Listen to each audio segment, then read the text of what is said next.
En aquel tiempo, habiendo echado Jesús un demonio, algunos de entre la multitud dijeron: si echa a los demonios es por arte de Belcebú, el príncipe de los demonios.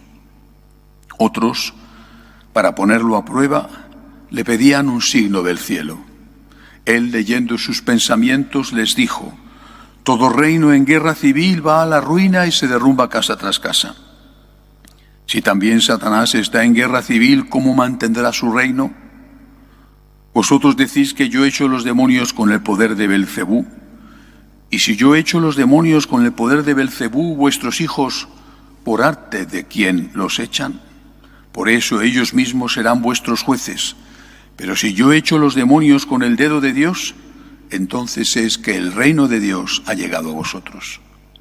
Cuando un hombre fuerte y bien armado guarda su palacio, sus bienes están seguros.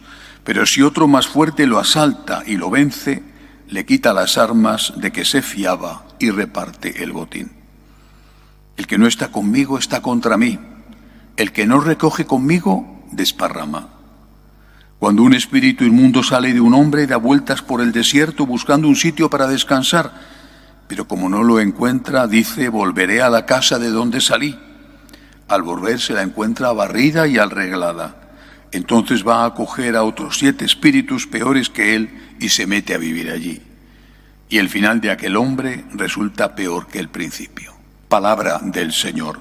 Gloria a ti, Señor Jesús. Hoy tenemos la dicha de celebrar la fiesta de la Virgen del Rosario. Es para nosotros, los que amamos a la Virgen, los católicos, es para nosotros un extraordinario día.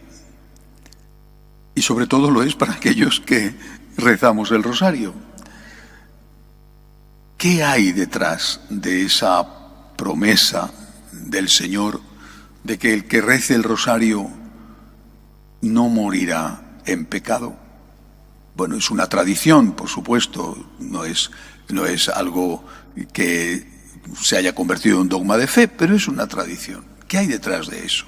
Recuerdo un anciano sacerdote, ya fallecido, que una vez me decía: mira, ¿tú crees posible que una persona cualquiera que durante toda su vida ha estado diciéndole a la Virgen María: ruega por nosotros pecadores ahora y en la hora de nuestra muerte? ¿Tú crees posible que la Santísima Virgen, en esa hora de la muerte, no toque el corazón de esa persona para en el último instante al menos decir: Señor, perdóname? Más aún, los que rezan, los que rezamos el Rosario, somos pecadores, lo sabemos. Pero también somos personas que quieren amar a Dios, que quieren amar al prójimo. Somos personas que, siendo conscientes de nuestras limitaciones, de nuestros defectos, estamos continuamente en camino, en lucha. Y que cuando somos conscientes de que hemos pecado, pedimos perdón. Esa es la santidad. Levantarte cada vez que caes para recuperar la amistad con Dios, para recuperar el estado de gracia.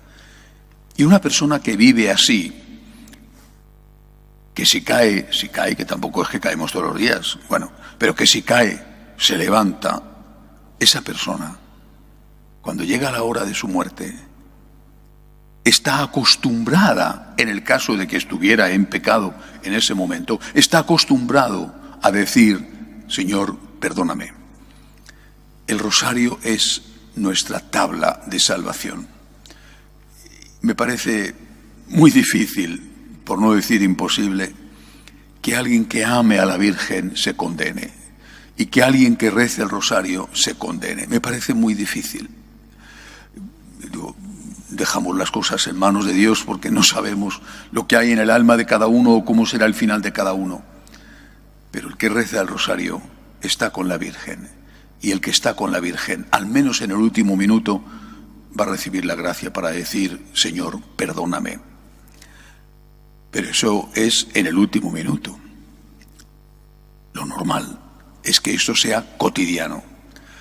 Cuando rezas el rosario, estás en una unión con la Virgen que va más allá de las palabras, porque a lo mejor estás distraído o te resulta difícil concentrarte y decir, pensando cada una de las 50 Ave Marías.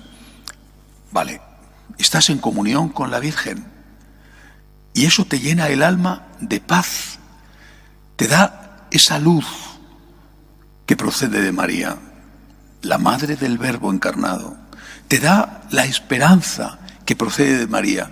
Tienes madre y estás en contacto con tu madre y lo sabes. Y ella, a través de esa humilde y sencilla oración repetida, ella entra también en contacto contigo para darte lo que tú necesitas en ese momento. Rezar el rosario durante tantos siglos de historia de la Iglesia se ha convertido no solo en una devoción, una piadosa devoción, se ha convertido en una tabla de salvación. Y cuando vemos el lado contrario, pues nos damos cuenta de que el que no reza el rosario fácilmente, casi siempre, ya no tiene comunicación con la Virgen. Y el que no tiene comunicación con la Virgen empieza a tener otro tipo de problemas. Le ocurre que duda incluso de la existencia, de la historicidad de Jesucristo, de la existencia de Dios, de la autenticidad de los dogmas. Por eso María es la gran enemiga de Satanás, la que pisa la cabeza de la serpiente. Y por eso los que están con la Virgen están en un puerto seguro y en un camino correcto. Y los que no están con la Virgen, más pronto o más tarde, o por lo menos corren el riesgo de salirse de ese puerto y de equivocarse de camino. A veces me preguntan, dígame usted algo que me ayude a identificar a un sacerdote católico. Por supuesto que hay varias cosas, como celebra la misa, como enseña, pero entre ellas hay una que es algo que ocurre siempre. Un sacerdote católico ama a la Virgen. Un sacerdote católico tiene devoción a la Virgen. Un sacerdote católico posiblemente reza el rosario cada día, pero desde luego ama a la Virgen. Aquellos sacerdotes obispos, que dicen que no hay que rezar a la Virgen, que no hay que terminar la misa con una oración a la Virgen, porque eso no es litúrgico, que marginan a la Virgen, que quitan sus imágenes, que prohíben rezar el rosario en las iglesias, ya están dando pruebas de que tienen un problema de fe. Una de las pruebas que garantizan y certifican la catolicidad de un sacerdote es precisamente amar a la Virgen. En mi país, en España, hace muchos siglos, los laicos utilizaron y seguimos utilizando una fórmula para saber si el cura era o no de fiar. Y cuando íbamos y vamos a confesarnos, el penitente, el fiel, el laico, le dice al sacerdote, Ave María Purísima. Y si el sacerdote no contestaba sin pecado concebida, el laico se levantaba y se marchaba sin confesar. Ese sacerdote no es de fiar. Era el examen del laico al sacerdote. Ave María Purísima.